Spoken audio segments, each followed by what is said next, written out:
Hello, it's Thursday morning, and Garland Nixon and Scott Ritter here. Lots of things going on, scary things going on. Scott's doing lots of really good work, and we have some news to report to you. Let's talk.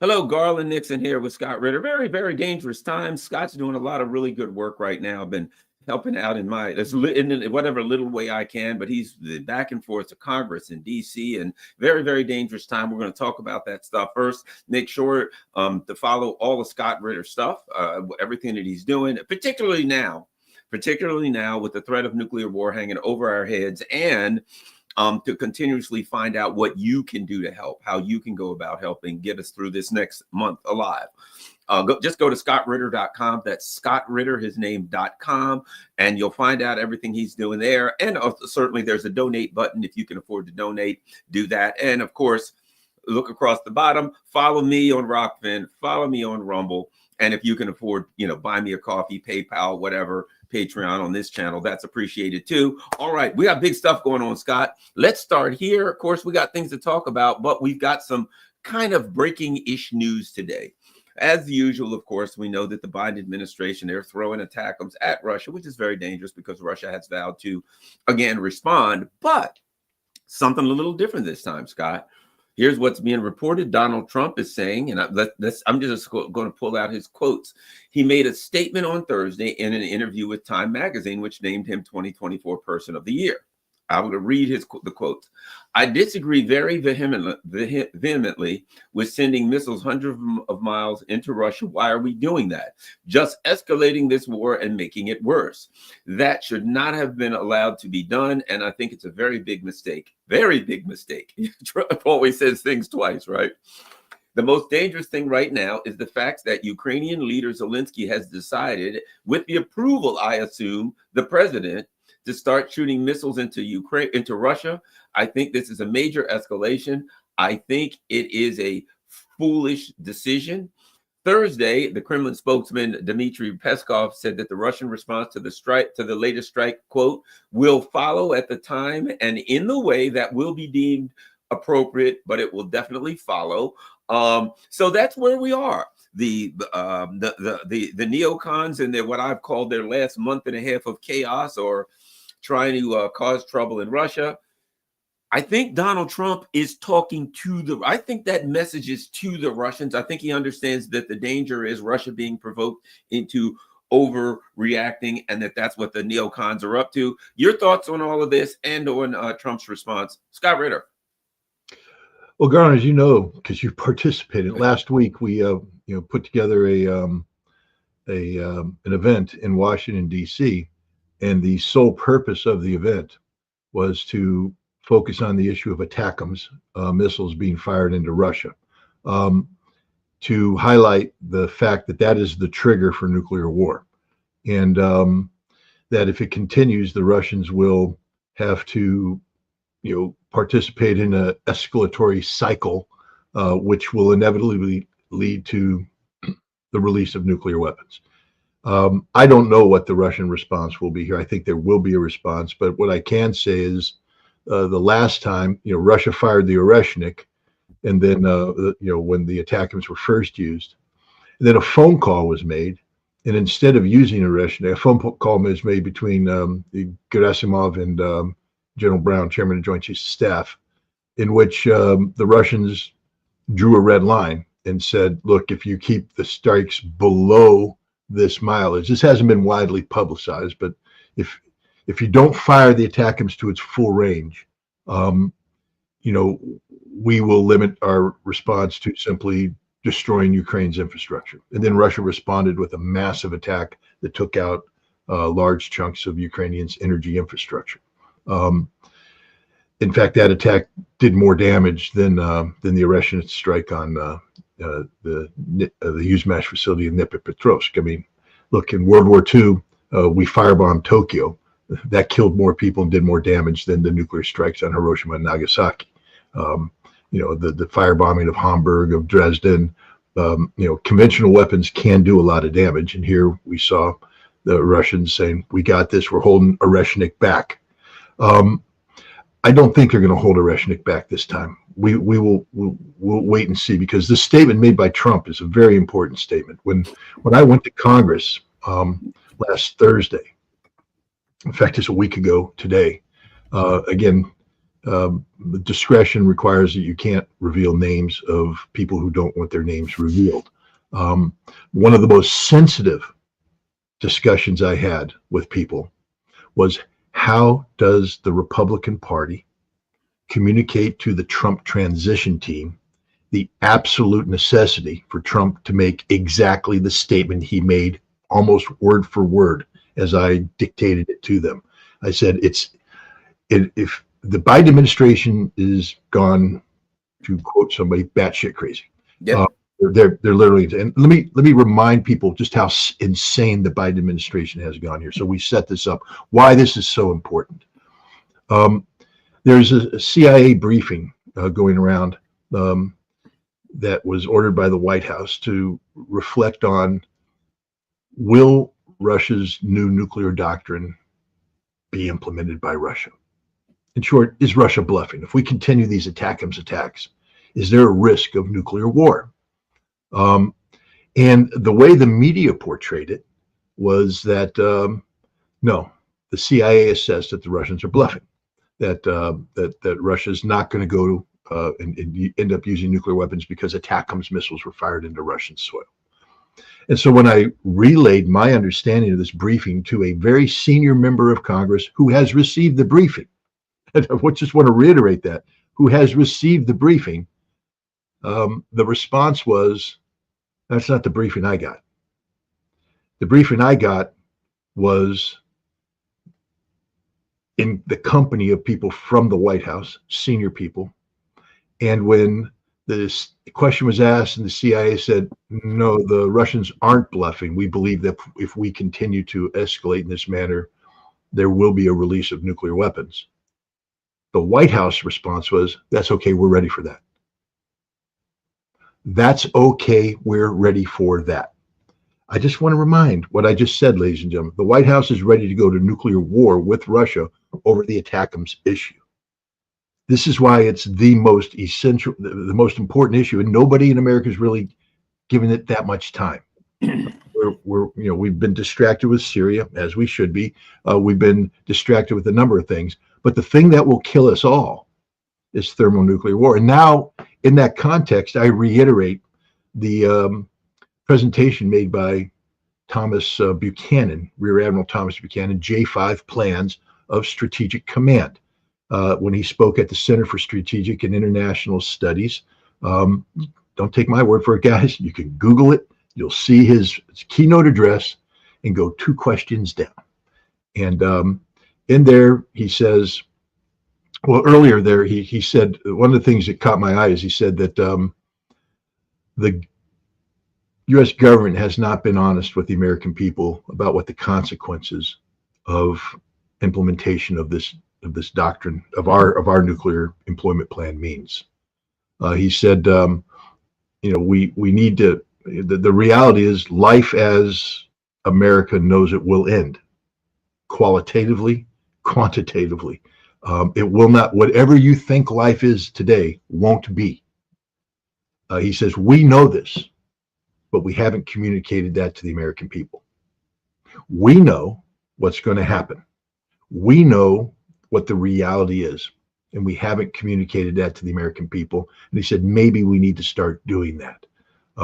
I can guarantee you that if the United States government came out and gave an honest presentation to the American people about what their life is going to be after, and here's the important part, a nuclear exchange where America considers itself to be the winner. Not the mutually assured destruction thing, because now we get to the scariest part. when Buchanan said, while we recognize that nuclear wars should never be fought because they can never be won, we are prepared to have a nuclear exchange with Russia where we win. I mean, the nonsensical aspect of that is there. But again, I forgive him because he's a military man. You get your orders. Your orders are to prepare to fight a nuclear war that we can win. All right. I mean, it's impossible, but you'll try and come up with the conditions to do this. Meanwhile, knowing that even when we win, life in America there will be no aspect of your life today that will be recognizable in the future. No aspect of your life today that will be recognizable in the future. Everything, the whole way that our distribution systems work, the way we get the farming, getting crops processed, turned into food, getting that brought to stores, none of that will work.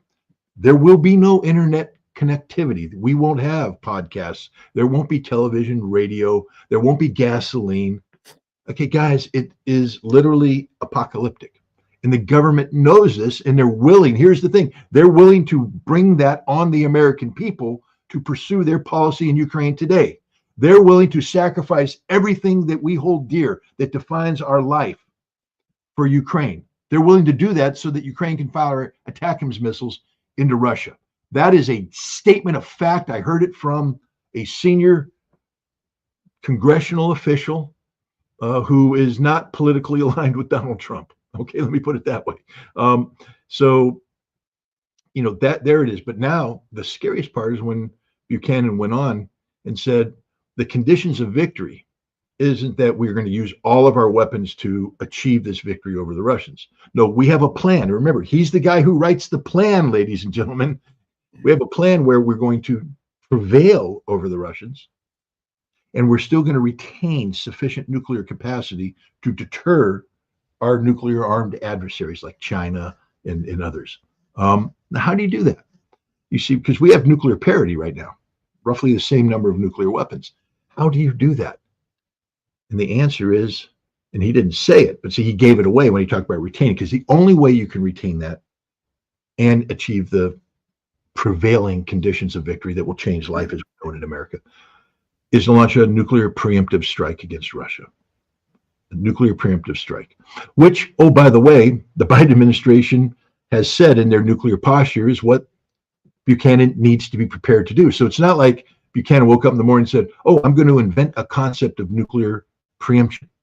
No, it's written in the nuclear posture that was published by the Biden administration in 2022. And by the way, that posture is used to create what is known as the Presidential's Nuclear Employment Guidance, which then is turned by the Secretary of Defense into the employment plan.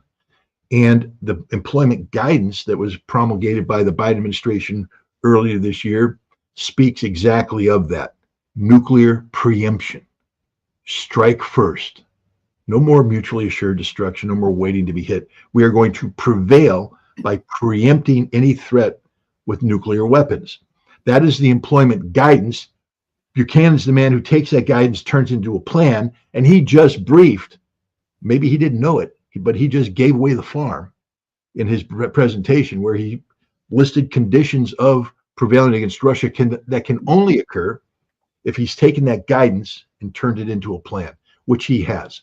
So now the Russians have to look at every ATACMS attack as a precursor of a strategic attack against Russia designed to pave the way for an American nuclear preemption, which means now the Russians have to be prepared to preempt that. So when we launch ATACMS, it may very well trigger a Russian nuclear preemption.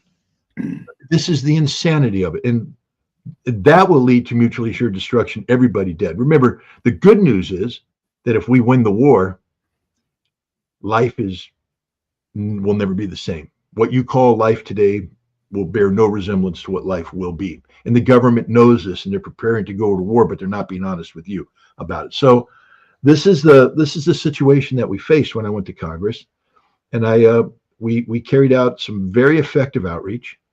And I think people can understand the political sensitivity of this outreach. We're dealing with a transition team that is still trying to find its feet, to find certain people.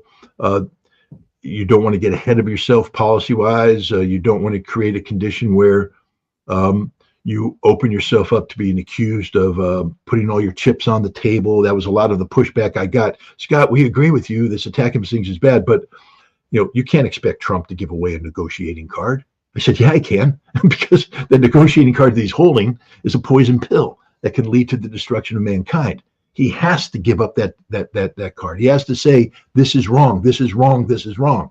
And there's a lot of pushback, but at an extremely senior level in Congress, extremely senior level that has known connectivity with the Trump transition team, they committed to take my message word for word and put it in there. Now, I'm not taking credit for what Trump just said, because frankly speaking, when I spoke to people, they all saw the logic of it. It wasn't like I had to go in there and reinvent the wheel. They all went, no, we know what the wheel looks like. I started to draw it. They go, no, we understand what a wheel looks like. We get it. But one other thing, and let's hope that there were other people saying similar things. Let's hope that you weren't the only one, that there were other people saying we need to take some kind of action. We need, what I mean, that there were other voices of sanity. We don't know if they were, but we can hope that there was more than. Yeah, I mean, I will hope, but I will say this, that what I was being told is that conversation's not being had within the Trump campaign. Okay. Only on the periphery, that to penetrate into the centers, the decision-making centers, very, very difficult to do, because Trump was holding the Ukraine-Russia thing close. He's not giving away the farm, so to speak. So maybe Trump had this in him already, which could be, because you take a look at some of the statements he made. But it doesn't matter. It doesn't matter about taking credit. All I'm talking about last week is how important this issue was, which is why we put on this event. The whole purpose of the event on Saturday was to apprise people of the dangers of nuclear war, talk about how we could put pressure on the Biden administration to stop the attacks, and talk about how before January 20th, we could get Donald Trump to make a statement saying that this is stupid. Well, boom, we got the statement. Ladies and gentlemen, this is the most important statement Donald Trump's made yet, because this could save our lives. This is a statement that the Russians are listening to. The Russians are, listening to, because they want to know what Donald Trump's intentions are. And so for Trump to come out and say, it didn't go quite the way I wanted. I wanted him to say, when I'm president, these attacks will stop. But that's assumed now, because he's calling them stupid. I don't know who approved it. And yet, I imagine there's somebody saying, don't quite make that commitment yet, because then you keep that chip right here. Meaning that if the Russians do something that, escalatory, then you keep that chip there. But what he said is that this is bad policy and it's going to end. I did that meme. People made fun of me because I don't normally do memes, but I did that meme of the Avengers theme meme about, right before the election, how do you save America? And I had run the numbers. I've told this to you before. A Kamala Harris presidency would have resulted in a nuclear war between the United States and Russia 6 months to a year in, 100%. And everybody agrees. Everybody agrees. There's nobody out there saying nope, because look at what's happening right now.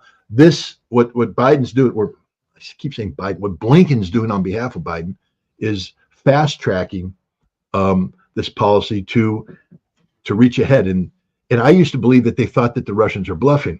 Ladies and gentlemen, let me just tell you, the Biden administration is willing to have a nuclear war with Russia before they leave office.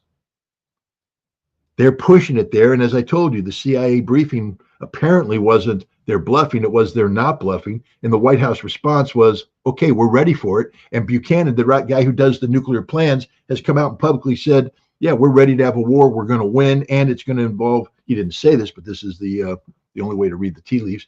We're going to use nuclear preemption to do that, which lowers the Russian threshold.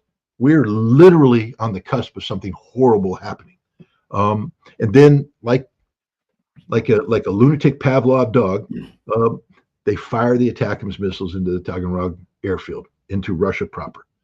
And now you're going to get a response from Russia. The fact that Donald Trump came out today and made this statement as emphatically as he did is resonating. I can guarantee it is resonating in the halls of the Kremlin right now. And it's causing people to step back and go, what are the consequences of a severe escalation? Because I do believe Russia was getting ready to fire a multiple Oreshnik strike against a target that would create sufficient damage to put the world on notice that you don't want us to do this again. And if we do it again against, for instance, Aegis Ashore in Romania and in Poland, those sites will be destroyed. There's no surviving what we're about to do.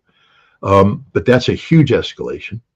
And do you necessarily want to carry that escalation into a Trump administration? You would if you didn't know what Trump was saying, if you didn't know what Trump believed.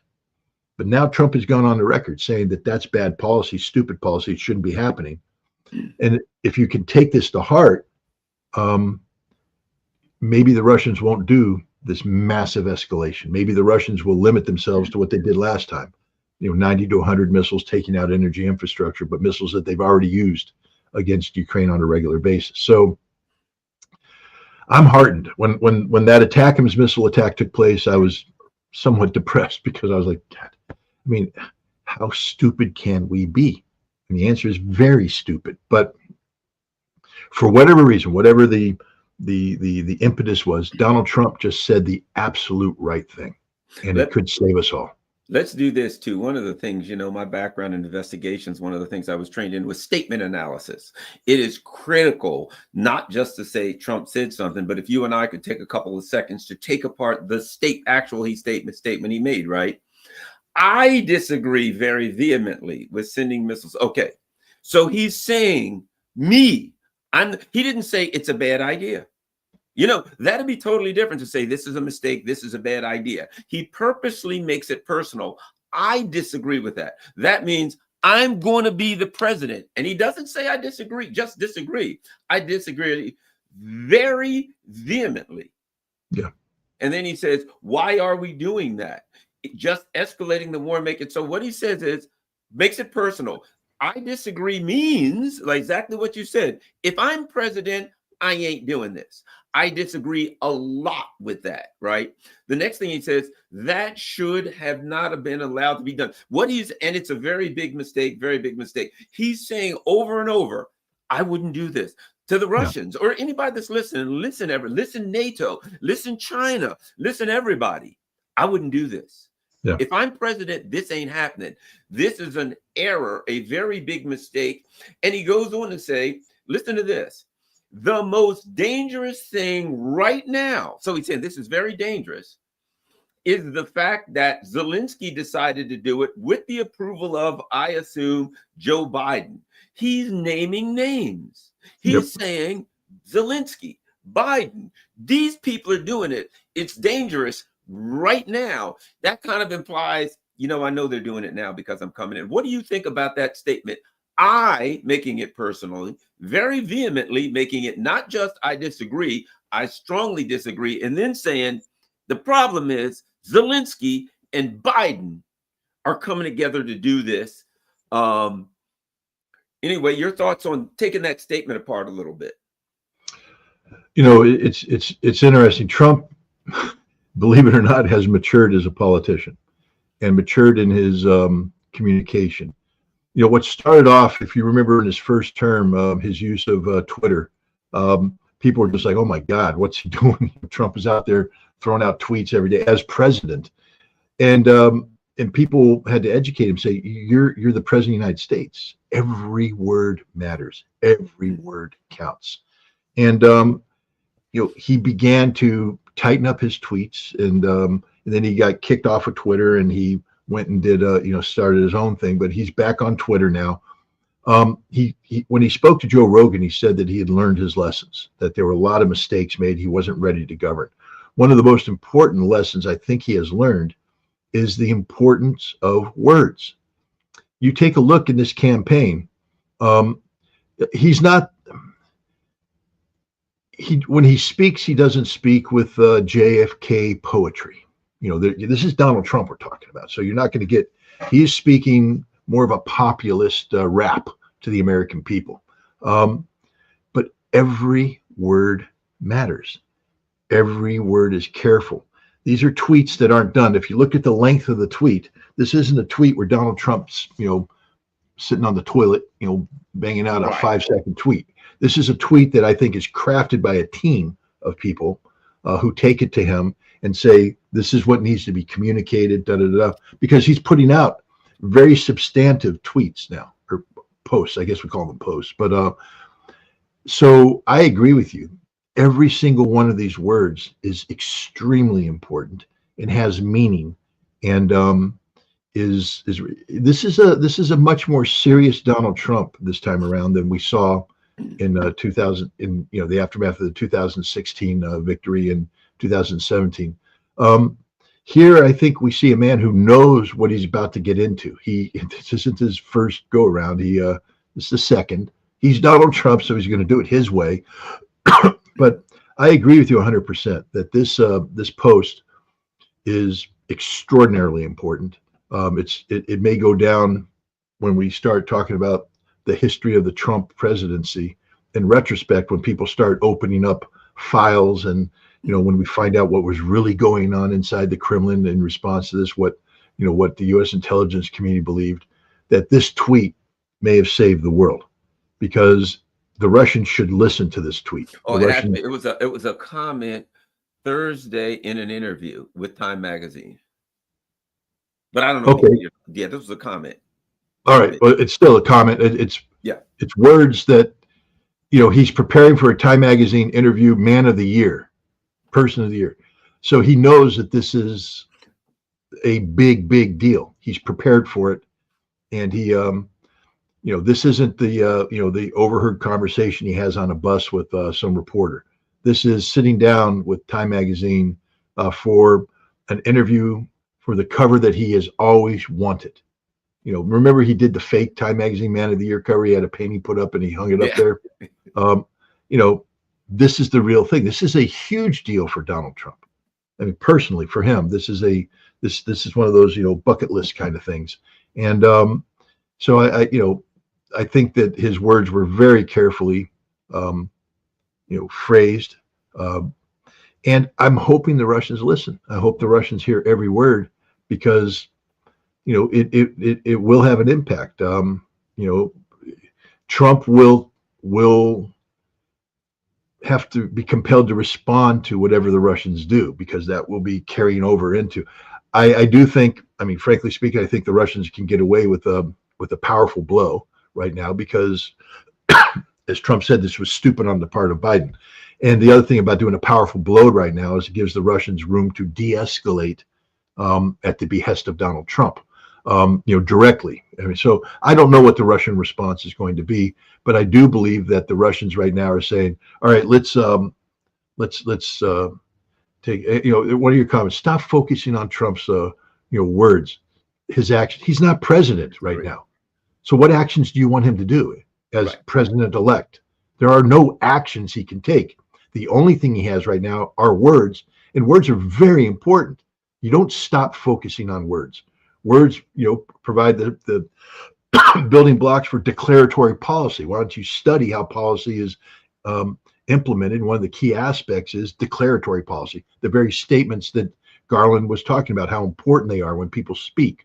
So no, I will judge Trump on his words. And in this case, the words are extraordinarily important. Well, yeah, in an investigation, statement analysis is everything. You pick apart a statement and you find things like someone who refers to their husband's laying there and they say, I stepped over the body. And you're like, that's an interesting way to, you know what I mean? And you pick the words. They didn't say, oh, and I came home and John was laying there and I love him so much. He was full of, they said, yes, I came home and it was over there and I stepped over the body. That's an interesting way, and the wife sitting there with a gun in her back. I kind of think you might have killed him, So, but the words, exactly. People will inadvertently give themselves away with their statements. Now, here's the other thing I think. The work you're doing is critical. We're going to take for granted that you're successful and that we make it till January 20th and in comes Trump, right? With fingers crossed. And I'm just saying that we make it to January 20th, fingers crossed. Okay. I think this is important also. You know, I love to read, and Stephen Covey had a book called The Speed of Trust. And what he talked about is how you get a deal with someone. And basically, what he says is if there's no trust, it's hell to get a deal. If you have trust, you can get a deal in 30 minutes, right? The other part, I think one thing I was going to ask you is about, well, what are the chances? Can Trump get a deal? Blah, blah, blah. The Russians won't trust anything. I think these kinds of statements helps lay the groundwork for Trump's team to meet with the Russians. That like people like us will, if Trump steps in and these Biden lunatics are out, we will collectively breathe a sigh of relief. I think a lot of people in the world will, but I think there's that once they, of course, they know, okay, he could be gone and the next president could reverse whatever, and I think that's going to be taken into account for any deal that may or may not be had. But I think things like this help create an environment where the people who would need to make a deal or sign off on a deal, and even the Russian people who the leadership of Russia has to be concerned with how they're going to respond. I think it helps lay the groundwork for, I don't necessarily want to use the word trust when we're talking about the US empire, but at least gives them an ability to talk in a different way, as opposed to Joe Biden, who says, we won't do this. And Tony Blinken calls the next day and says, oh, yes, we will. Yeah, well, first of all, let's understand that one of the reasons why this situation is so dangerous is that the Biden administration is not talking to the Russians at all. That Blinken is not talking to Lavrov. Biden is not talking to Putin. None of the Anatoly Antonov, a very experienced diplomat, well versed and not just in all things America, but also nuclear arms control. He negotiated. He was the lead Russian negotiator for the New START treaty, the last remaining treaty, which the Russians were like, hey, we're ready to talk about extending it, doing what we need to keep arms control alive. And Biden team is not interested. They're just not talking. By opening up these lines of communication, I think right off the bat, you see Trump is saying something different, that we hear you and we take your concerns seriously. I mean, why is it a stupid idea? I mean, that doesn't come out of, a vacuum. It's a stupid idea because of the consequences of the actions. How do we know about the consequences? Because the Russians are speaking about it and Trump's listening to. So right off the bat, we have communication taking place. It's complicated because Trump's not president and he doesn't want to create, issues of negotiating behind the Biden administration's back. But he's allowed to come out and say, this is stupid. This is bad. I wouldn't do it. Which was a smart statement for him to make. And while this is speculation, Garland, you watched in amazement after Trump won. Who was he hanging out with? We know a couple of the names. We know he's hanging out with Elon Musk. He was a big fan of Elon Musk, and he hung out with other people as well. But one guy he hung out with a lot was Tucker Carlson. I mean, Tucker is like the guy that sits down and and can have a casual conversation with Trump, a meaningful conversation. And Lavrov. Tucker Carlson has spoken to Putin, did the famous interview, and he traveled to Moscow on short notice. And I have a little bit of inside info, but I can't. But the timing of it was because of the danger of nuclear war. Do you remember the statement that Tucker Carlson spoke? He said, "We're here. The danger of nuclear war is greater than ever. Nobody's talking, da da da da." And then he had an interview with Lavrov.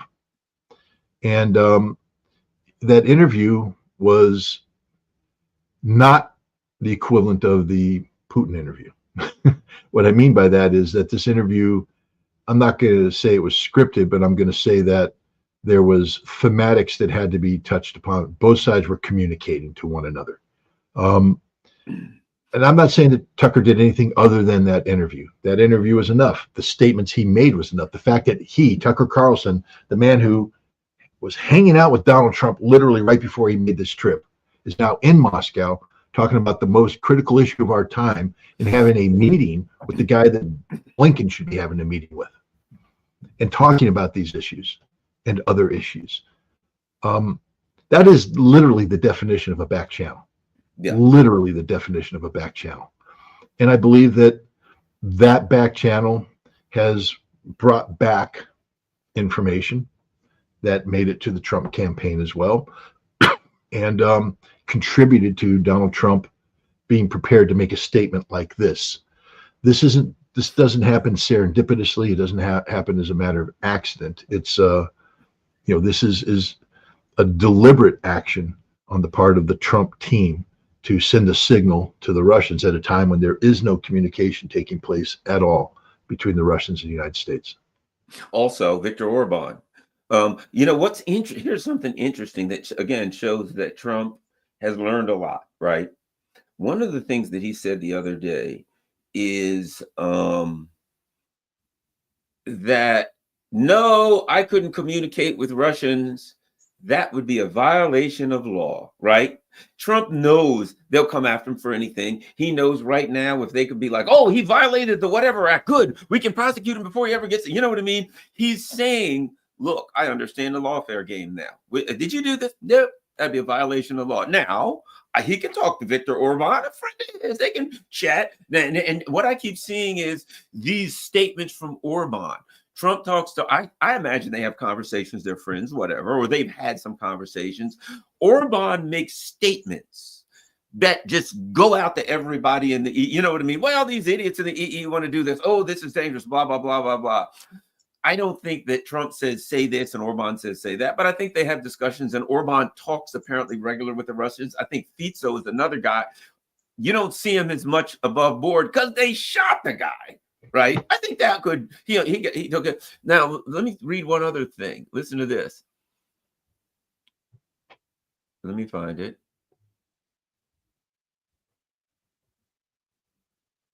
Oh, darn. I can't find it. Okay. But at any rate, Sputnik has an article, but you have to go to Telegram.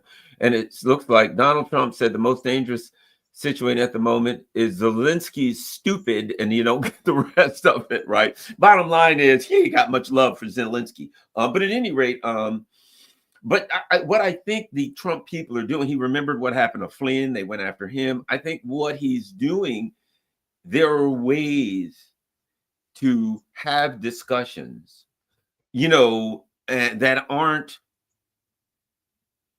necessarily formal back channels.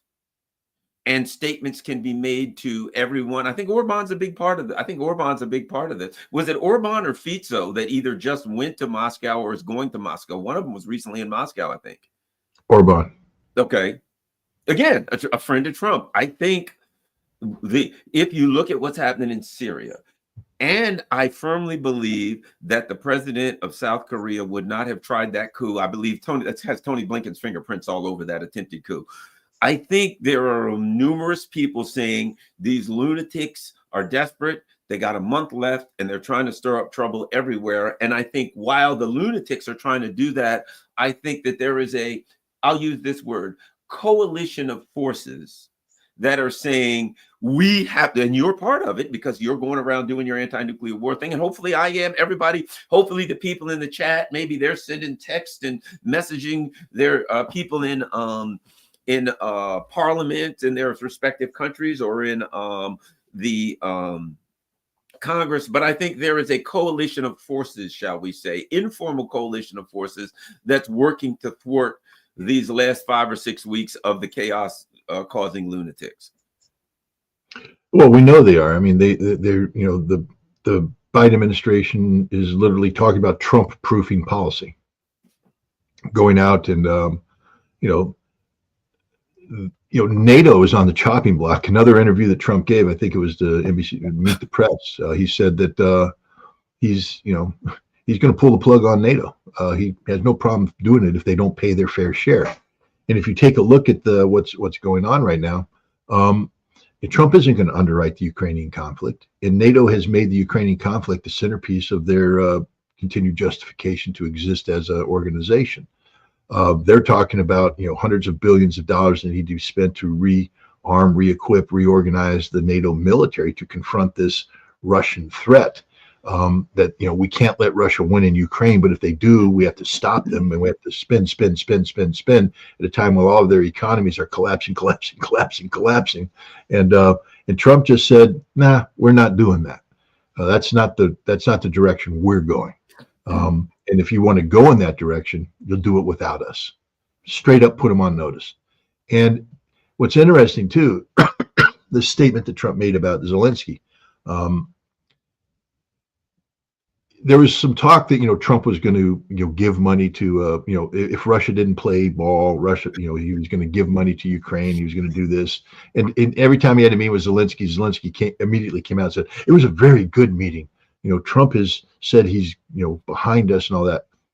Trump isn't behind Ukraine. Trump thinks Zelensky's an idiot, and Trump is going to dump Ukraine like a bad habit, because it is a bad habit. I just read that the bill for next year's appropriations, the Lend-Lease, the new Lend-Lease Act that Congress signed off on back in May of 2022, has not been extended by Congress. The Senate extended it, but the House, which controls the money, said no. So the vehicle that's used to fund the Ukrainian war isn't part of next year's budget. So it's over. It's over. Trump would have to redo the whole thing, and he's not going to do that because Zelensky, as he said, is stupid and carries out bad policies.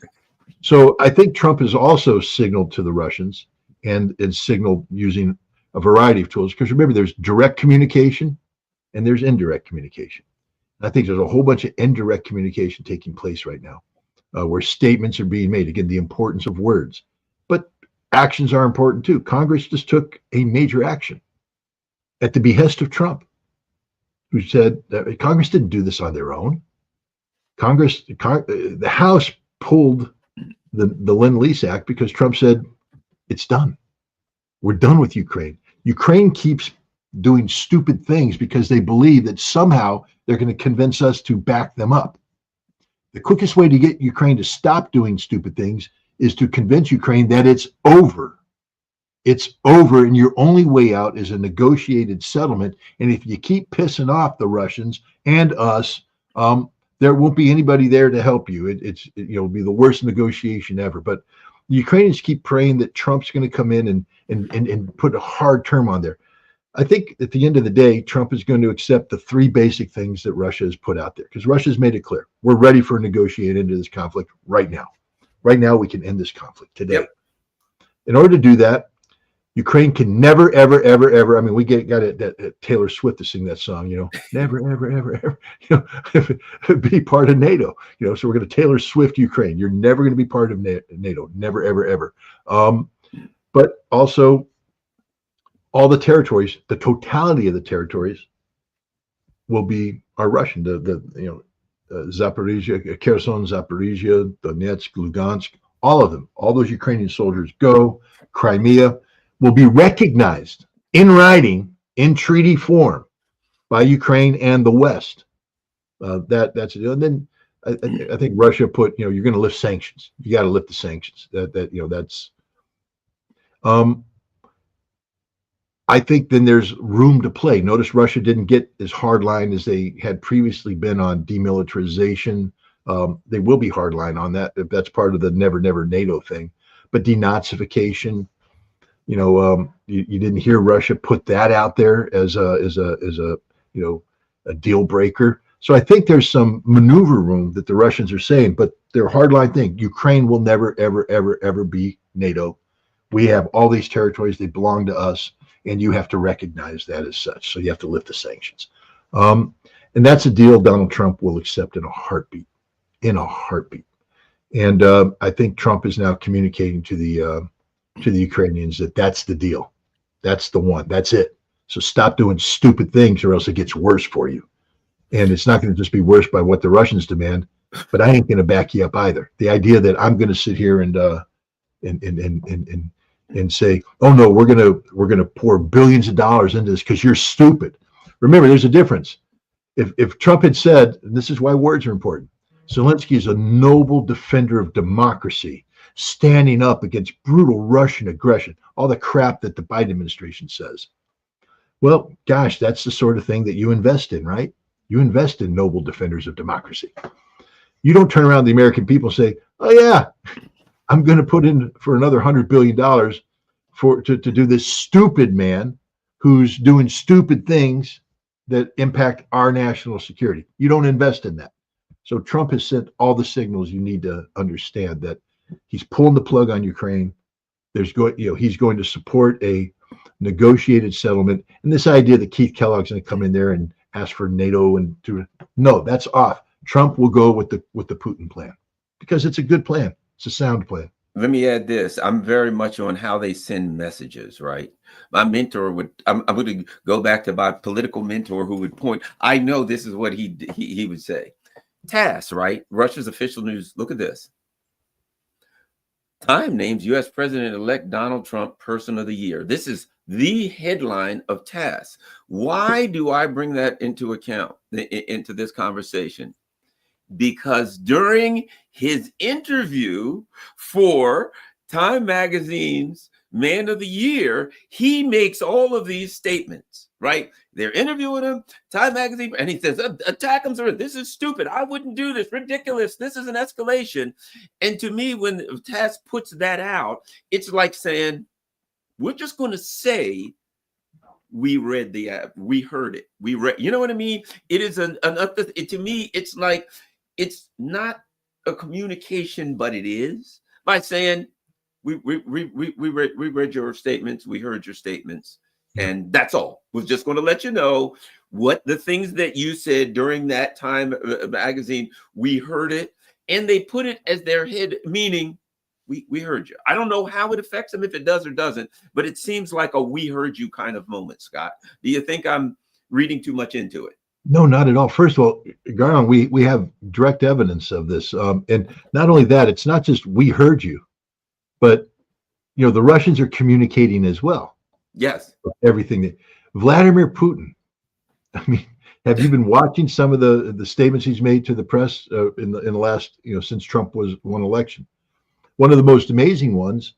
And I just have to believe that, in preparing for this, the Russian president sat down with his psychiatrists, psychologists, shrinks, information warfare people, and said, how do I get Donald Trump to come towards us? How do I bring him in?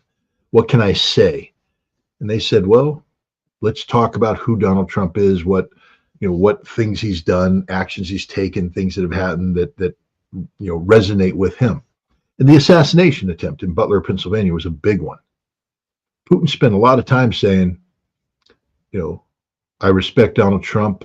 He went through something, and it's how he responded to that shows us who he is. He's a man of character, of courage, of bravery. He's saying all the things that are just having Donald Trump going, what? Yeah. Okay. Thanks, Vlad. I mean, Putin was basically greasing Trump up. Not saying bad things, saying things that are by design, intended to get Donald Trump to perk up and say, I'm willing to. Go ahead. So, but I think we have evidence that the Russians are understand that every word is important, and they're trying to send signals to Trump, and Trump is receiving those signals and sending them back. You notice Sebastian Gorka, the idiot Sebastian Gorka, hasn't come out and said anything like he said before about I think he called Putin a thug, and I don't think you haven't seen Kellogg come out and say anything that Rubio either. Pardon? Rubio either. Nobody's saying anything. I think Trump put the kibosh on anybody speaking about Russia and Putin right now. That the only people that get to speak about Russia and Putin are him. Maybe we'll see J.D. Vance, get into the mix, but he's firmly taking control of this narrative and this mechanism of communication.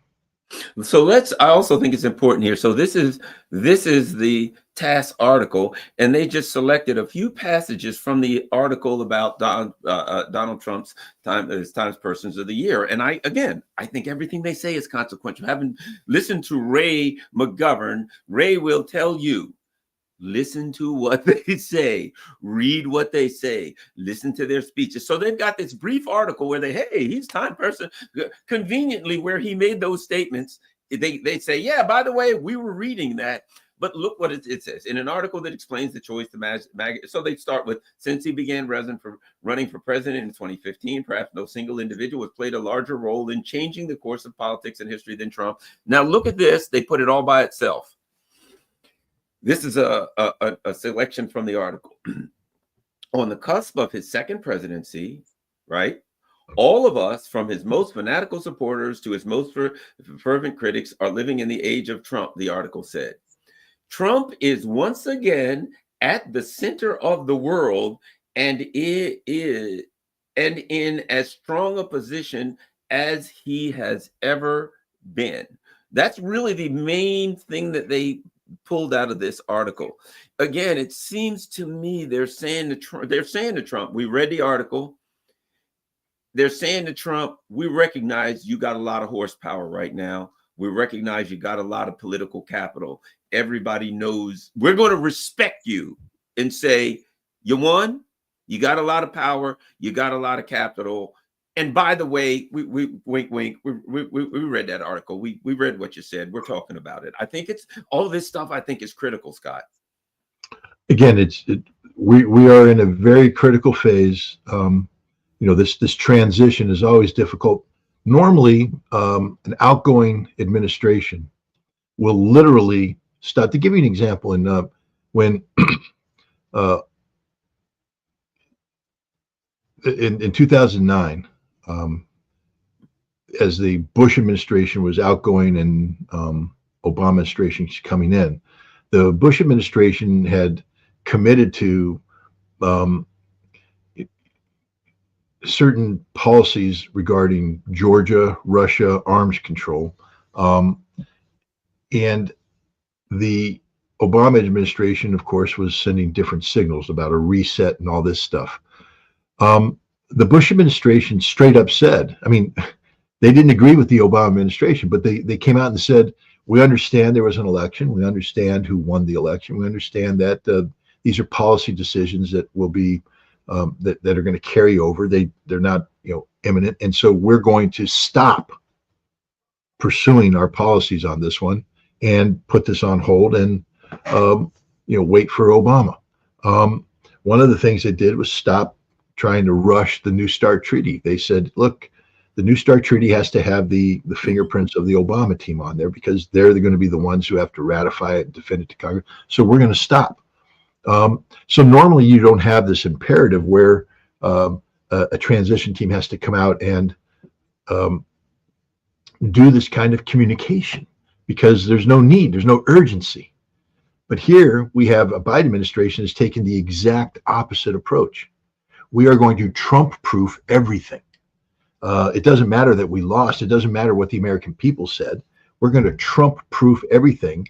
We're going to secure NATO by making it too hard for Trump to walk away from NATO. That's failed. We're going to secure Ukraine to make it too hard for Trump to walk away from Ukraine. That failed. And we're going to screw up relations with Russia so much that Trump will be able to repair them, to include the prospect of going to nuclear war. The ultimate screw up of relations, and they're ready to do it. I just want to bring it back to what we talked about. The Biden administration is prepared to have a nuclear war with Russia over Ukraine over the use of ATACMS. Guys, this is as dumb as it gets, stupid as it gets, and as dangerous as it gets. And this is why it's so important to have this kind of communication that's taking place right now. This, non-standard, indirect communication about some of the most important issues of the day, issues that normally a transition team wouldn't be talking about because they're not president, but issues that have to be talked about because the current administration is trying to sabotage the incoming administration, admittedly so. And I hate to harp on this, but I think it's important. It's existential. here's another, again, I go to task. You got to understand, as Ray McGovern said, if you want to know what the Russians are thinking, ask them, right? Okay, here's another article to tie up. Now, here's the thing about this article, a couple of things. Number one, this article is today, which means it's after the ATACMS missiles were fired. What normally you would expect to see in TASS is, darn those Americans, we will be responsible. You got to search all over that page. They now kind of, if you look at the Russian media, the business about the ATACMS and what happened is kind of disappeared. You have to go to back pages to find it. But here's what you can find. A couple of things. Dmitry Medvedev is the most hawkish guy, and all he says is, damn it, we need to crush these bastards yesterday, right? Russia ready for talks today, after the ATACMS. Russia ready for talks with Ukraine if Kiev's grad. So Medvedev, their most hawkish guy, says, we're ready to talk. But look what else he says. Topics of Ukraine and Syria raised during his recent meeting with Chinese President Xi Jinping, right? He goes on to say China's idea of a possible settlement. We favor these proposals. Now, why are those things important? Two things. Number one, and this is part of what we got to talk about. Oops. Two things. A couple of things. Medvedev's normally a hawk, and now he's saying, we're ready to talk. Number two, hey, look, China's got some proposals that we're ready to listen to. Two things. Trump recently said, yeah, I think we can get a deal and maybe China can help. And he just announced that he's going to invite Xi Jinping. Unthinkable. The Biden administration, unthinkable. No, they're preparing for war. We got to kill all the Chinese people. We got to nuke the whole area. Everybody's got to die, blah, blah, blah. Kurt Campbell's in the house, right? Trump says, hey, I think we can get a deal and maybe the Chinese people can help. And hey, good old buddy Xi Jinping, I'm going to give him a call. Let's bring him to the inauguration. And out pops the most hawkish man in Russia, Medvedev, saying, we can talk, maybe the Chinese. I talked to him recently. I think these are signals too, Scott. Well, Trump has also said that China will play a role in bringing an end to the Ukrainian conflict. He's alluded to China. So I think the Russians are picking up on that. I mean, Medvedev's trip doesn't happen in a vacuum. There's a lot of communication taking place right now. I think the Russians understand a couple things. That Trump has a huge ego. Okay, they know that. Huge ego. Two, that this war isn't going to end on terms that are unfavorable to Russia. Yep. So how do you get Trump to a point where he can take credit for stopping this war, but still have all of the major objectives that you wanted to have? People say, part of me defends this. Russia's sacrificed too much to have any compromise, that Russia should go for the kill, finish this job. If you don't finish it now, you'll have to do it again, da, da, da, da, da, da. But, I'm not the president of Russia. And President of Russia sort of has the Russian nation and Russian people to look out for. We have high inflation rates in Russia. There are issues with not fatal issues. It's not blown up like The Economist and others, but there are problems in distribution and resources and things of that nature, because war is expensive, and you've diverted a lot of resources and everything to this war that has gone on longer than anybody planned for it to happen. So Russia's making adjustments. Now you're the president of Russia, oh, by the way, who's in his 70s, oh, by the way, who understands that at some point in time he's not going to be president, and he has a duty and responsibility to prepare Russia for that moment, which means he has to get into the business of bringing stability to Russia so they can begin crafting what a post-Putin Russian government would look like, so that Russia doesn't go the way of Syria and collapsing like a house of cards. This can't be all about Vladimir Putin. This has to be about Russia, about institutions, about ways of working, so that you can plug in and plug out the leader at the top and everything works. And that's impossible to do when you're at war. So, it would make sense for Vladimir Putin to say, why don't we just fast track, rather than just turn this into another year of negotiations, dragged out nonsense and all that, why don't we just work with Trump to give him what he wants. His Nobel Peace Prize winning, I stopped the war with a phone call.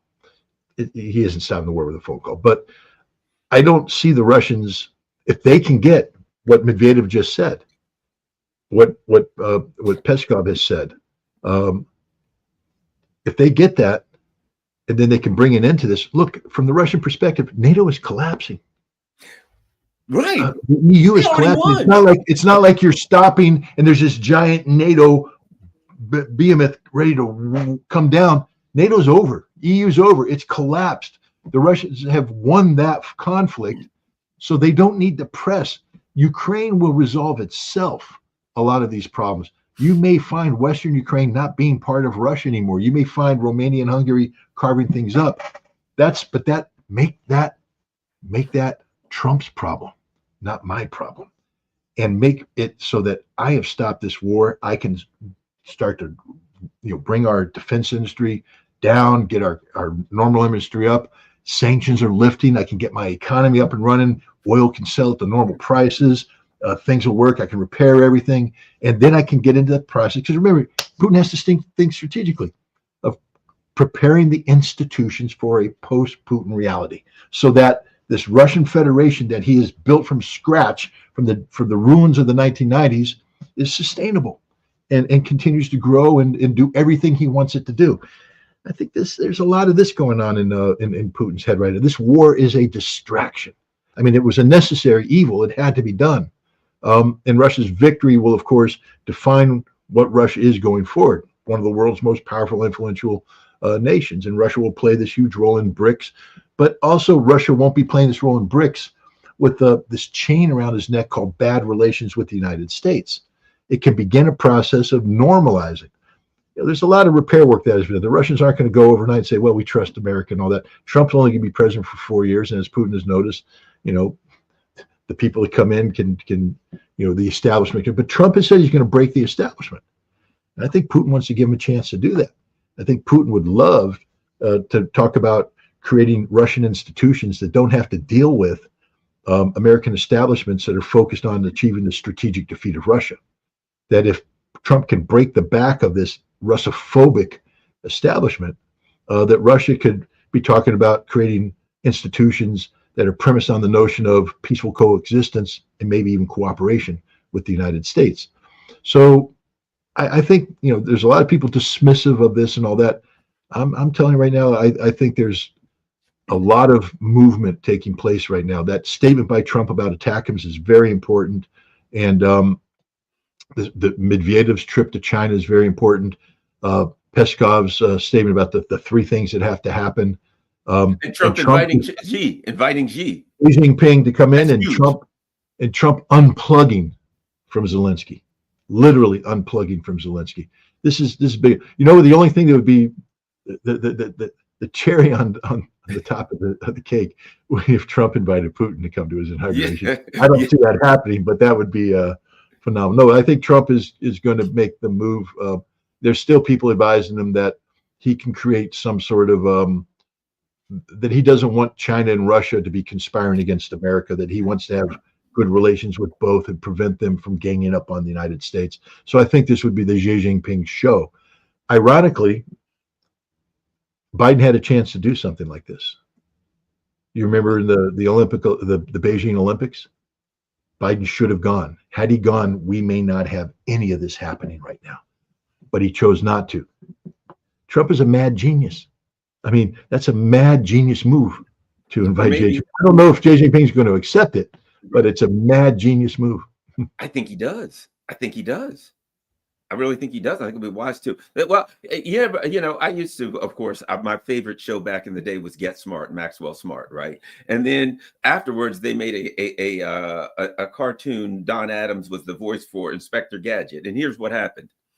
He would get into all of these jams and he'd fumble and bumble, and he'd always fumble and bumble his way and make it happen. You know what I mean? It always worked out. It wasn't like he planned it or he was some great strategist, but he stumbled and bumbled his way through, and eventually it worked, right? He had some basic skills. I'm not belittling Trump and saying he's not a smart guy. I think people underestimate Donald Trump, strongly underestimate Donald Trump. But my point is, some people just kind of find a way that the direction they want to go, you know what I mean, and feel their way and kind of get there. And it doesn't seem to everyone else like it's some detailed plan, but they find their way. So, I mean, this is not a Trump cheerleading thing. This is a lot of this is hope.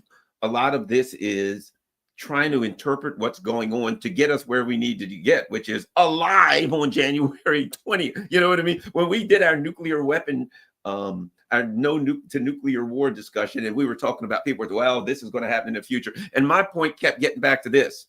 Guys, we got to get to January 20th alive. You know what I mean? Let's try to focus on getting to January 20th alive. And I think that's where we are right now. I will point out, to use your Maxwell Smart analogy, though, he had Agent 99 backing him up and making it all happen. Trump has J.D. Vance. And the role that J.D. Vance plays is far more influential than I think the public is aware of, deliberately so. I because you don't want to steal the limelight. But the impression I got is that the J.D. Vance vice presidency is going to be unlike any other vice presidency you've seen in recent history. And that Trump is going to lean on him for a whole bunch of things. So if you're going to use the Maxwell Smart analogy of Trump, then we have to call J.D. Vance as Agent 99, that person back there cleaning up all the mess and making the bumbling, stumbling work. You know? I'll throw something else at you too, and I think it is important. I think the Russians have some things about the way they're looking at their future changed, because one of the things that I picked up from the Russians early was this. We don't want to do this every 5 or 10 years. You know what I mean? We want a security agreement. We don't want to have to revisit this every 4 years. Now, Trump gets out and some Hillary Clinton accolade, oh, they're going to build new stuff in Western Ukraine and they're going to put missiles. We don't want to go through this again, right? One thing that I picked up recently, they delivered a bunch of ships that Russia has made to India. I've read articles, I always read TASS, RT, etc., and they said that the bond between Russia and India is unbreakable, right? Here's what I get from Russia. Now I think they're really looking at it not just, yes, we have to secure our border, Ukraine, first of all, because they always come through Ukraine to get us, right? So we got to secure our western border for them. But I think they also see the value of their partnerships with very, very powerful countries and strategic countries as part of that necessary plan to protect them in the long run. I think they saw that when the neocons, imperialists, whatever you want to call them, any term, come after us, they use a multi-pronged approach. They're going to come after us through Ukraine. Okay, we can fight on our border. Okay, they're going to come after us with economic sanctions. We got to be prepared for that. They can come at us trying to use China. You know, they've tried to use India, but India has resisted, right? And I think they're looking at it saying, we have to, that if we get a level of security on our border and a deal with Trump that we're comfortable with, we can augment that by our diplomatic alliances, military alliances, etc., with very powerful strategic countries. And those things combined can give us the security we want. We may not get the deal we want in Ukraine. We'll get a deal that we can live with, but we can combine that diplomatically, militarily, with alliances that can, as a whole, secure our future, secure our border, etc. What do you think? But the Russians have already written that agreement. That agreement was turned over on December 17th, 2021 to NATO and the United States. The agreement's about a new European security framework. And what's important about that is at that time when it was read by NATO and the United States, they poo-pooed it because, of course, we can't do it. We're NATO, we're America, we're super strong and influential and we're undefeatable, and you're Russia, weak, pathetic, trying to get more at the negotiating table than you could possibly get. And then Russia did their military technical means in Ukraine, special military operation. 2.5 years later, NATO is defeated, the United States is embarrassed, and Russia is dominant. Now read that document again, and it's a gift to NATO. It's a gift to Europe because it creates a European security framework that doesn't cost them a damn dime. See, they're talking about pouring 300, 400, 500 billion dollars into rebuilding this military alliance. Whereas if they sit down with Russia and negotiate an agreement that does everything that you talked about, securing borders, things of that nature, in writing, and it gives Europe, a sphere of influence, and it gives Europe relevance and gravitas that they've lost, because Russia could go for the kill and just say, no, we're going all in. We're going to collapse you. We're going to bring you down. We're going to tear you down. We're not going to invade. We don't need to invade. You just collapse, and tell America, stick it in your ear. We're not playing. We're done with you. We have nuclear weapons, and if you want to go there, we'll go there. But we're done with you. I don't see the Russians doing it. I do think that once this war is stopped, you're going to see Russia put those two agreements back on the table. There'll be little modifications here and there. They'll say we're back to square one, December 2021. And this time you're going to see the United States tell NATO, sit down, shut up, read the document, and come back to me with something substantive. Because you guys suck. We're going to unplug from you. This is your only way to get out of this, is you find a way to normalize relations with Russia so that you're not spending hundreds of billions of dollars and committed. You have to bring an end to this, existential conflict between Europe and Russia. And Trump will sit down and read that thing, and he'll turn it over to people. And I do think that we are well on our way to having negotiated frameworks. And because Russia did the work, Russia knows what it wants. And remember, when it was rejected, that's because there was a perception on the part of the United States and NATO that they were strong and Russia was weak. And therefore, why would they give Russia this? Now, the reality is Russia is strong, NATO is weak, the United States is getting weak. And what Russia's put on the table is actually a gift to us. It allows us to assert certain presence that we have lost because of this defeat, this existential defeat. I think this is the direction we go, and I there's the potential of that. If Trump can bring an end to this conflict, there's already the negotiated framework written out by the Russians, and now it's just a matter of sitting down and making it work. Yeah, and I like to read the chats. They say you're not supposed to, but I'm with you. I read the chats, and we get a combination of things. One of those is, I've told you, when I was a kid, there used to be a cartoon called Gulliver's Travels, and every week they were, there was some threat to the island, and and they'd all come up with a plan. This is what we're going to do, and there was one guy in the back of the crowd, and this is the only thing he said every week, no matter what. When they said, here's the plan, we're going to do this. And he said exactly like this. They go pan to the back of the crowd in the cartoon, and he'd say, it'll never work. It'll never work. We're all doomed. Everyone remembers the it'll never work. Yeah. And certainly I understand, yes, we got a bunch of people in the chat. It'll never work. We're all doomed. I just think you have to be, and some people, Scott's too optimistic. What's wrong with being optimistic? What's wrong with being positive? What's wrong with seeing the chance that we survive and saying, okay, things could work. And it's what I would say, if they don't work out, it doesn't matter.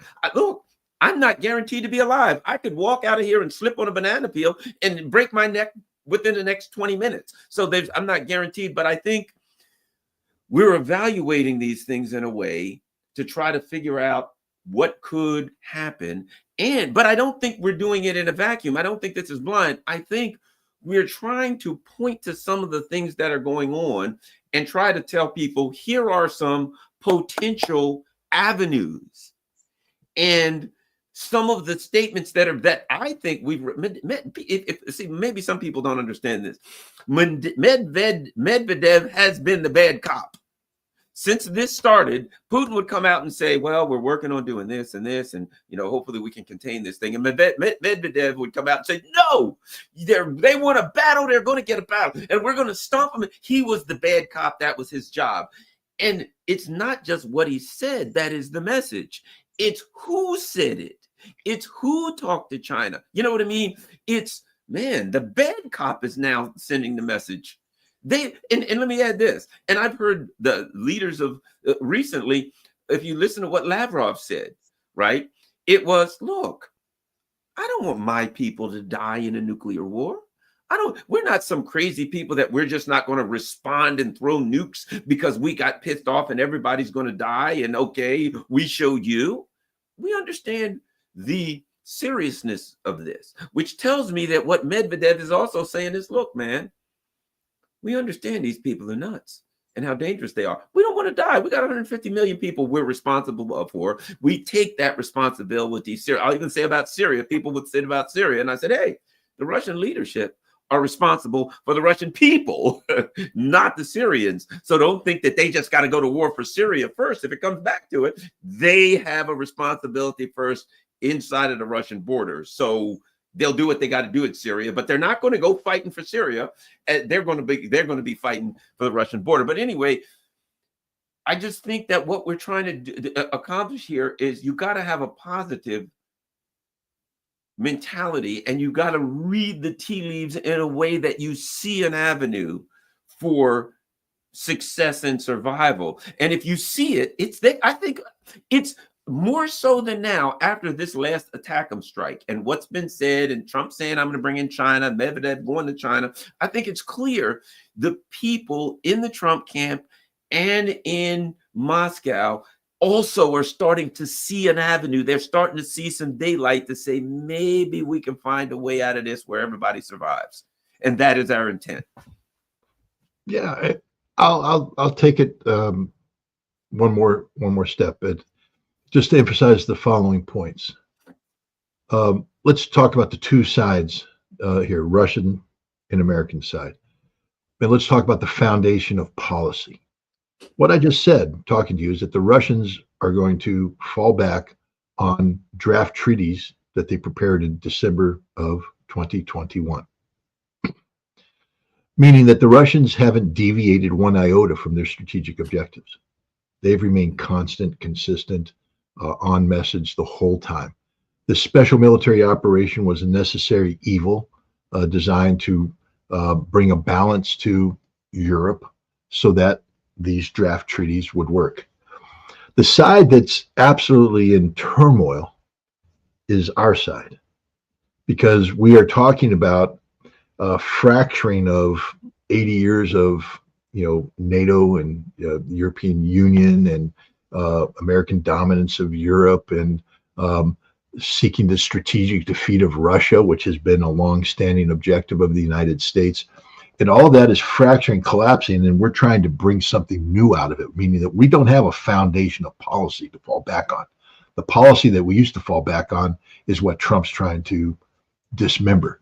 And so the dynamic here is of chaos versus stability. And understand, in that dynamic, stability will always be that around which chaos seeks to structure itself to become stable. And so the Russians will be pretty much in charge of this of these negotiations, not because they're going to assert it, but because of just the human nature.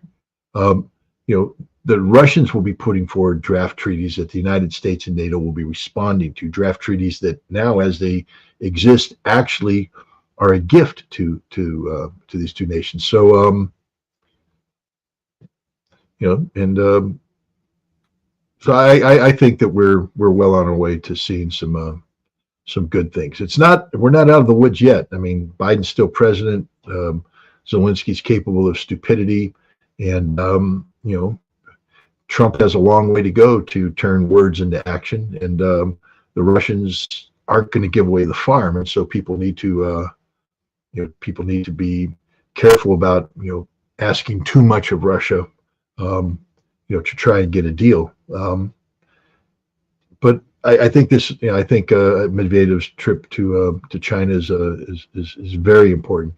China has been trying to impose itself on this peace process for some time now, and Russia's been always saying, "Of course, we're interested in peace," but then turn around saying, "But we're going in for the kill." By sending Medvedev to China, they're saying we're ready for peace. It's the most important signal Russia can send. We're ready for peace. Before it was a political statement. Now I think it's political reality. Russia's ready for peace, not because they've lost, because this is a unique opportunity here. A unique opportunity to solve all sorts of problems and not create new problems. See, Russia could win decisively in Ukraine. Nothing's going to stop that. But the world that Russia inherits by pushing forward and seeking to achieve by force all that they want to would be a much more chaotic world, one where they could be in conflict with the United States. Europe could seek to rearm and all this kind of stuff. Or Russia can, get what they want, bring an end to the conflict, and begin a process of doing the kind of stability. Because remember, this was never about Ukraine. What did Russia want before they went into Ukraine? They wanted a new European security framework. That's what, never lose sight of the fact that that's the strategic driver here. Ukraine was creating a deviation that there couldn't be stability in Europe. Russia needed to correct course on Ukraine, which they now have done. They're going to get that solidified in a conflict termination agreement. And then Russia will put forward this draft treaty, and they're going to seek to get that which they were seeking back in December 2021. I'm hopeful. I'm not, there's no guarantee of outcome. As I said, there was a meme that I did using the Avengers theme where I said, what are the odds of saving America this election? Because Kamala Harris was going to get us down to nuclear war, and Donald Trump was all over the map. And I said, one in 14 million, I think it was, and then in the end, is this it? Is this it? I am voting for Donald Trump. Not because I think he's the best thing since sliced bread, but because he gives you the only chance of saving the world and surviving. And right now, it looks like it was a good snap of the fingers, because things are happening now that, that all the things that needed to happen are happening. Do you one more? Do you have time for one more question? And I think it's important. Okay, this is it. South Korea, because I know you're familiar with that stuff. What's interesting is I've been saying, I think the neocons, okay, they're stirring up trouble with the attackums. God only knows what's going on with Syria, blah, blah, blah. I expect them to stir up trouble somewhere on China's border. And what do we hear? The president of China, who already had an 18% of South Korea, already had an 18% approval rating, complete and absolute puppet, right? Suddenly declares martial law, surrounds the parliament. Look, God bless the parliamentary people, the parliament of South Korea. They fought through the police. They put stuff up at the doors to block paratroopers from coming in, and voted over and were able to stop this thing. I cannot believe in a colony of the U.S., because that's what the U.S. created South Korea. It's a colony. The president does not have any really individual authority or independence or sovereignty. I can't believe he did that. And Blinken and the crew didn't tell him to do it. I believe he did what he was told, because afterwards people are like, hey, what do you think about South Korea? They're like, South Korea, it doesn't ring. I don't. Yeah. If they didn't want this, there's no way it doesn't happen. And I tend to horrifyingly think they wanted to do this because they wanted to start a damn war with North Korea or something, or fire some rounds, or do something unthinkable in Asia, right? Your thoughts on that South Korean before we leave? I know you got to go, Scott. Before your thoughts on that South Korea provocation or whatever the hell it was. Well, nothing ever happens in a vacuum, meaning that, this just didn't happen overnight because the president of South Korea woke up and went, what the hell? I'm going to declare martial law. I'm bored. It happened for a number of reasons. One, as you said, that we need to stop, although the actions of Parliament, talk about, but it's more about bureaucratic procedure as opposed to genuine democracy. South Korea is a dysfunctional nation state. It is a creation of the United States that is predicated on just people. Go back in time. There was a ceasefire to a war, a conflict between communist North Korea, backed by China and Russia, and the South Korea, which was not, it was a dictatorship, military dictatorship. It wasn't a democracy, backed by the United Nations and the United States. So it's always been at the center of this ideological divide. And even now that things have, gone the way they have, and world communism is dead, the Russians aren't communist anymore. The Korean conflict continues to be Cold War defined. The whole purpose of South Korea, their whole premise of existing, is to unify with the North. They have no other mission. That's it. Northern unification, which means the defeat of communism or whatever else we call it. If South Korea unifies with the North, that means that we, the rules-based international order, democracy, whatever you call it, have prevailed over them, the Chinese and the Russians. That's what this Korean conflict has always been about, and that's the only reason why South Korea exists. That's it. That's the only function it has. So it's a dysfunctional state that has a huge militaristic component to it's what defines it. And the United States has exploited this. You know, just this year, you see the Biden administration in a desperate effort because, you know, you have Russia and China not wanting to play the permanent confrontation game, looking towards things other than military to resolve it, like the economy. You have Russia opening up relations with North Korea after, by the way, which could only have happened because Biden failed to follow through on Donald Trump's initiative to meet with Kim Jong-un. Oh, by the way, the other thing Donald Trump has recently said, I'm ready to restore my friendship with Kim Jong-un. I'm ready to continue that. That could explain this move. Well, there's a whole bunch of things. Move, couldn't it, Scott? But the trigger was when Kim Jong-un basically, instead of playing the game, because it's all about American provocation. People need to understand that at least once a year, we put together all our airplanes and we fly them towards the DMZ. And you know, the Pyongyang, the capital, is just over the border. It doesn't take long to get from here to there. And basically, it's a decapitation strike. It is a guerrilla package coming in to take out the North Korean leadership. And they fly to the border and then they veer away. The South Koreans have a plan to drop commandos backed by American commandos into Pyongyang and kill people. We have a decapitation plan in place. Why? Reunification is what it's all about, guys. It's not about stability. There's a reason why we don't sign a peace treaty, because a peace treaty would begin to solidify North and South. We need to have a situation where we are still at war so that we can reunify, so we can defeat the big people. That's the driving thing here. And the North Koreans finally said, we're done with this. And Kim Jong-un held a conference and he told the North Korean people, we no longer view reunification of South as our goal and objective. Fact is, we don't want to reunify with the South. We want to sever all ties with the South. The South will be the South. We're going to be the North, and we are now pivoting to Russia and China in this brave new world of economic relevance. We're no longer going to be the weaker of the two Koreas. We are our own, and we're going to be what we are.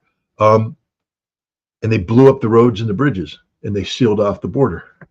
And the South Koreans went, you can't do that because we have to unify. That's what we're all about.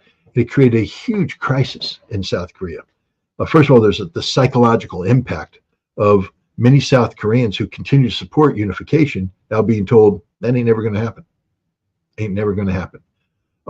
So you have all this dynamic. And so now you have a president in crisis because, he's sitting there saying, I'm the strong guy. I met with the United States and Japan to create this tripartite alliance that is confronting North Korea, and we're going to confront them to achieve the victory, the unification. And we've signed it. We're having American nuclear submarines that come to South Korean ports, and America's going to back us up with nuclear weapons as we pursue this policy of unification. And Kim Jong-un went, you do what you need to do down there. We're done with you. We're finished. And now he's sitting there, and the people are starting to look at him and say, what have you done? What have you done? So you've got that dynamic, and then you have the other dynamic, which is because it's not your standard democracy, the people that get elected in South Korea are corrupt, horribly corrupt individuals who have side businesses and all this kind of stuff. And this dude is just one giant wall of corruption, as they all are, every single one of them. His wife in particular is extraordinarily corrupt.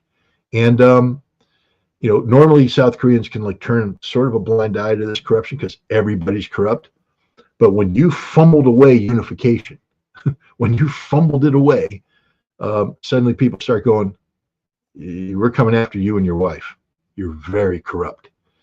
And I think that's what the panic that he's a failed president with failed policies, and now people are coming after him and his wife. And so he did what the only thing he thought was left to him. He declared martial law to salvage the situation. It's as simple as that. I don't think Biden told him to do it. I don't think the United States was involved in this at all. I think this was a man who literally woke up in a cold sweat and said, they're coming to take my wife and me away in handcuffs. And the people aren't going to rally my support because I just kicked away, decades of policy prerogative. And that's not going to happen. So I'm going to do what South Korean leaders in the past have done. I'm going to declare an emergency. I'm going to blame it all on the North.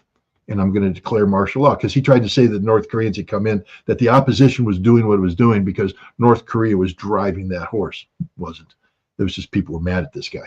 So I think that's what the South Korean coup d'etat was. It was, or the martial law declaration. But as you said, this was done so incompetently because it's all fake. He lied about everything. If there was a North Korean threat, he would have acted far more decisively, would have had the security forces totally on the side. The scary thing is that the South Korea military reacted. If this is a democracy, where were the generals saying, "Hey, what's the constitutionality of what you're doing? We need to have a talk about this. You're springing this on us immediately."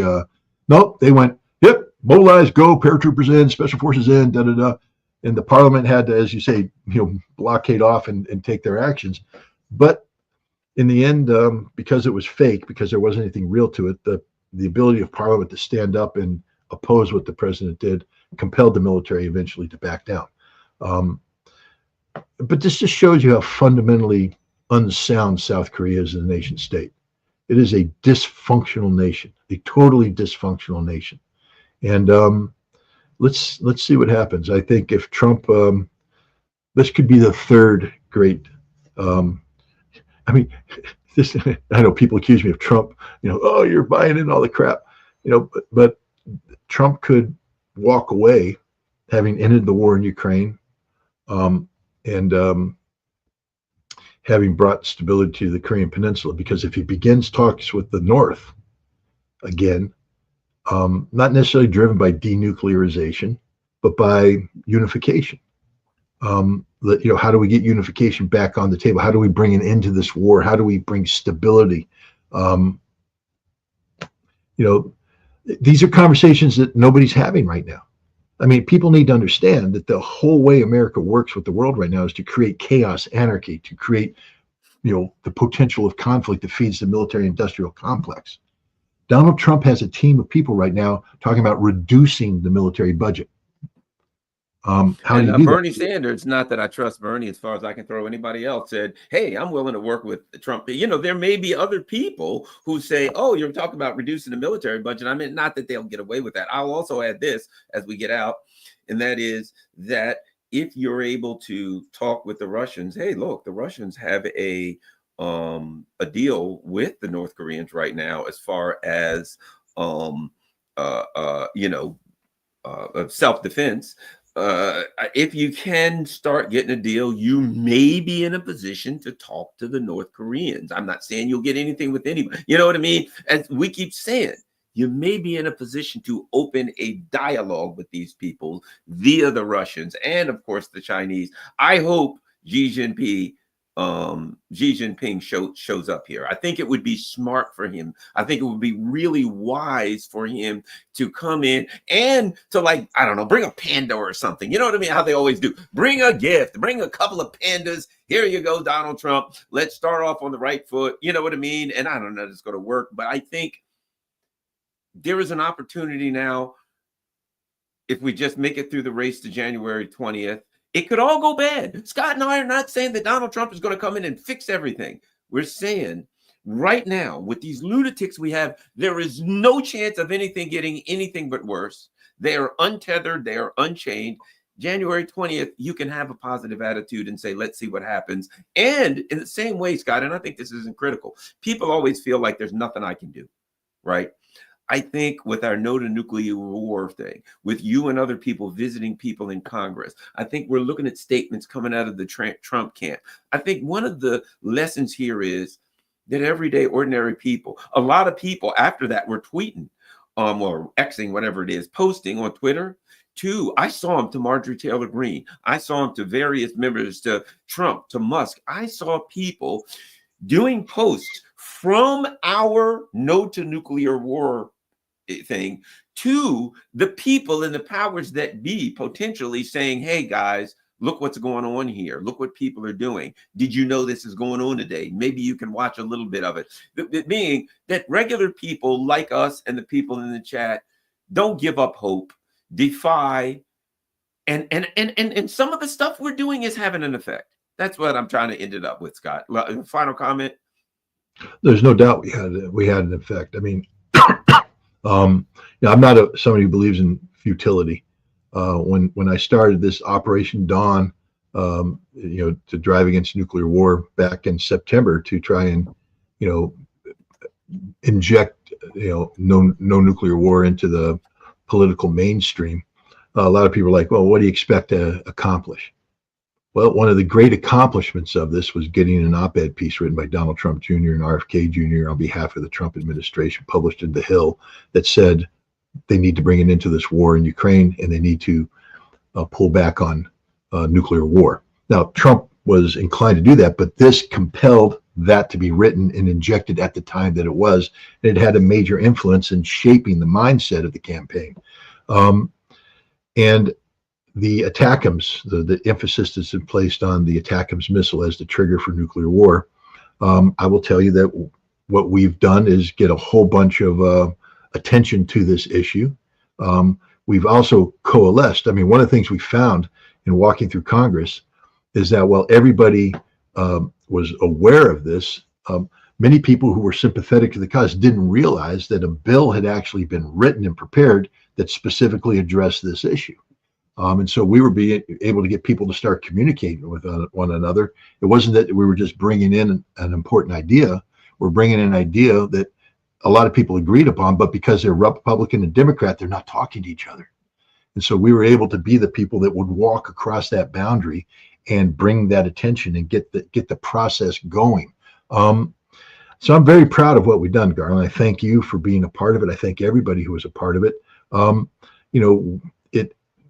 The concept that we, the people, can't have an impact on issues of critical importance has been proven wrong by what we've done here.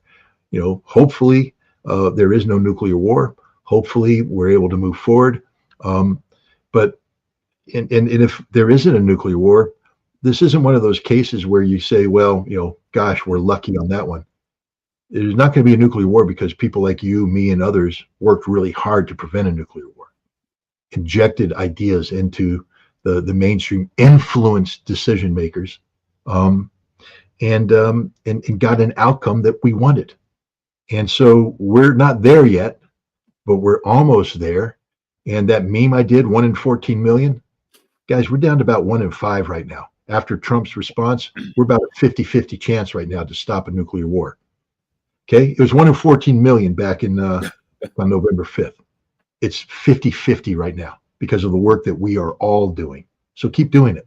Don't rest on your laurels. Don't say, okay, I don't have to worry about anything. No, 50-50 is bad odds.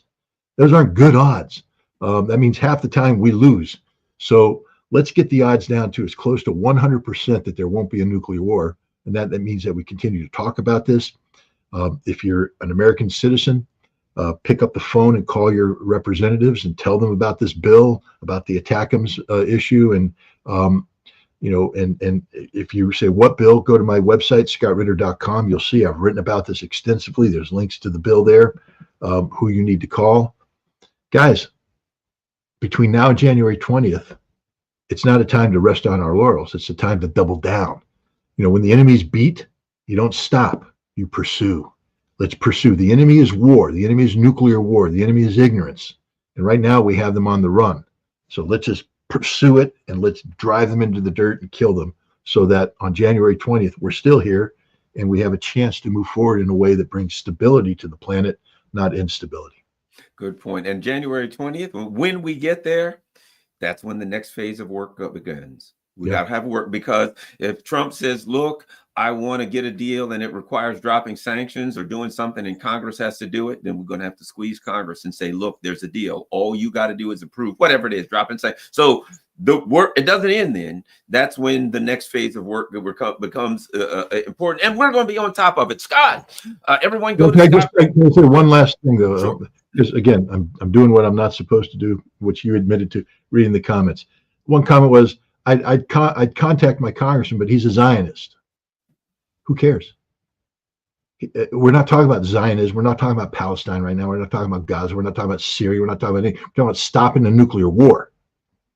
And it was interesting that Medea Benjamin accompanied me to Congress, and she helped make a lot of these meetings happen. And we were in one particularly high-level meeting where the guy just kept saying, what's amazing about this meeting is that I'm sitting across the table from Medea Benjamin and she's not yelling at me, because normally she's hounding him because of Gaza and Israel and all that. But on this issue, the most existential issue there is about total life and death of the planet, Medea Benjamin and this individual were working together, collaborating on how they can make things happen to stop a nuclear war. So stop calling your congressman anything other than a man who can help stop a nuclear war. It is the most important issue of our time right now. You get that person to support a bill that says that Congress will not allow Ukraine to use American-made ATACMS to attack Russia, and you get to live. And guess, as Garland said, then on January 20th, you can go back calling him a Zionist, scum-sucking pig, and go in and do all your other stuff that you need to do, because you'll be alive to do it. But if you're going to sit there and say, I'm not going to try and stop a nuclear war because he's a Zionist, man, you got your priorities screwed up, because you're going to die. We haven't won this thing yet. We haven't secured your ability to call your congressman a Zionist yet. Okay? So get off that stupid path. Get back on the path of trying to stop a nuclear war. It's a single issue that Republicans and Democrats agree on. Almost every office I went to in Congress, without exception, I think, had "We stand by Israel" out there. Yeah. So if I took your attitude, I'd say, well, they stand by Israel, I'm not going to talk to them. Screw them. I'm out of here. No, we didn't care. This wasn't about Israel. This wasn't about Palestine. This was about staying alive and stopping a nuclear war. And we opened that door. We went in there and we had the conversations with these people that we may not have agreed about anything else. But on this issue, we did agree. And this is the most important issue, because if we fail on this issue, none of that stuff matters, guys, because you're going to be dead. So stop the nonsense, get in there, stop this nuclear war, and then get back to doing what you want to do. I'm not saying that Gaza is not important. I'm not saying that supporting Palestine is very important, but it doesn't matter if you're dead.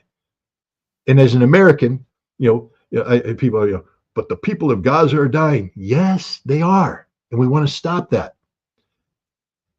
And you can't stop it as an American if you're dead. So, you got to get your priorities straight. And the number one priority now is stopping a nuclear war with Russia.